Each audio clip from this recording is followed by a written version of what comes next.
Senator from Massachusetts. Thank you, Madam President, and I want to thank Senator Durbin and Senator Reid for their extraordinary leadership on this important issue. I also rise today to talk about the crushing burden that student debt places on our college students and on our economy, and call on Congress to address it. The core facts are well known to every family in America. In recent decades, college costs have skyrocketed. Adjusted for inflation, a young person today pays 300% of what her parents paid just 30 years ago. Millions of young people, the only way to cover this tuition cost is to take on huge debt.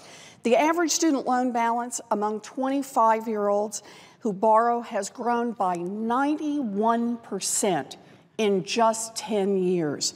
Total outstanding student loan debt stands at a staggering $1.2 trillion, and it's getting bigger every single day.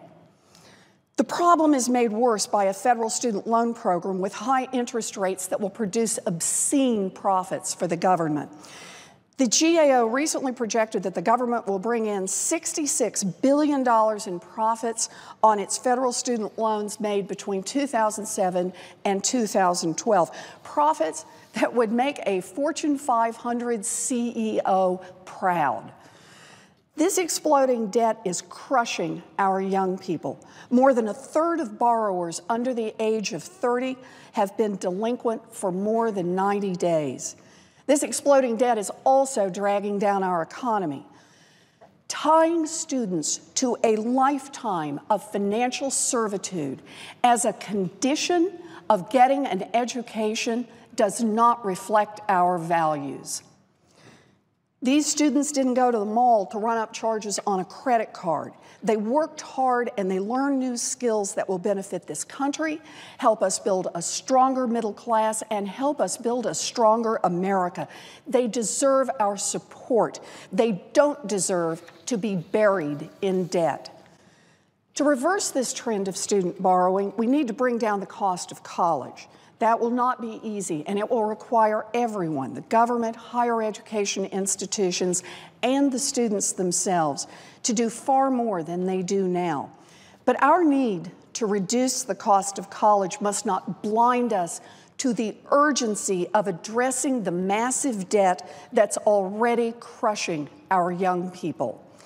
The pressure is building, and we must act to provide real relief to our students and young graduates now. In the coming weeks, I will join with my colleagues to introduce legislation to do just that. Legislation that will allow eligible borrowers with high-interest loans to refinance at interest rates that are at least as low as those currently being offered to new borrowers in the federal student loan program. The idea is pretty simple. When interest rates are low, homeowners can refinance their mortgages. Big corporations can swap more expensive debt for cheaper debt. Even state and local governments have refinanced their debts. But a graduate who took out an unsubsidized loan before July 1st of this year is locked into an interest rate of nearly 7%. Older loans run 8%, 9%, and even more. Last year, Congress agreed that those interest rates were much too high, so they lowered them significantly for this year's borrowers. But that change does nothing for the millions who are trapped under the old high interest rate loans. Refinancing those old loans would lower interest rates to 3.86% for undergraduate loans. The savings would vary, of course. For a recent graduate who borrowed the maximum, payments would drop by as much as $1,000 a year, and total interest could be cut nearly in half. We don't need to add a single dime to our deficit to pay for this plan.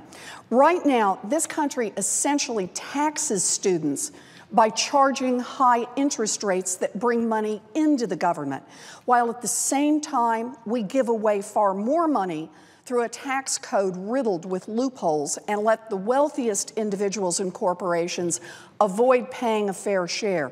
We can close those loopholes and put the money directly into refinancing student loans. We can start with the Buffett rule, a rule that would limit tax loopholes for the wealthy and ensure that billionaires pay at least as much as their secretaries. For every new dollar that we bring in by stitching up this loophole, it can go directly into reducing the cost of student loans for our students. Dollar for dollar, we can invest in billionaires or we can invest in our students. Refinancing student loans won't fix everything that's broken in the higher education system, but it's a huge step forward. I was the first person in my family to graduate from college. I went to a commuter college where the tuition was $50 a semester. I went to a public law school where I got a great education. I was able to do that because I grew up in a country that chose investing in kids over investing in billionaires. I believe in that America, and I believe in what we can do when we work together to build opportunities for everyone who busted their tail to get an education.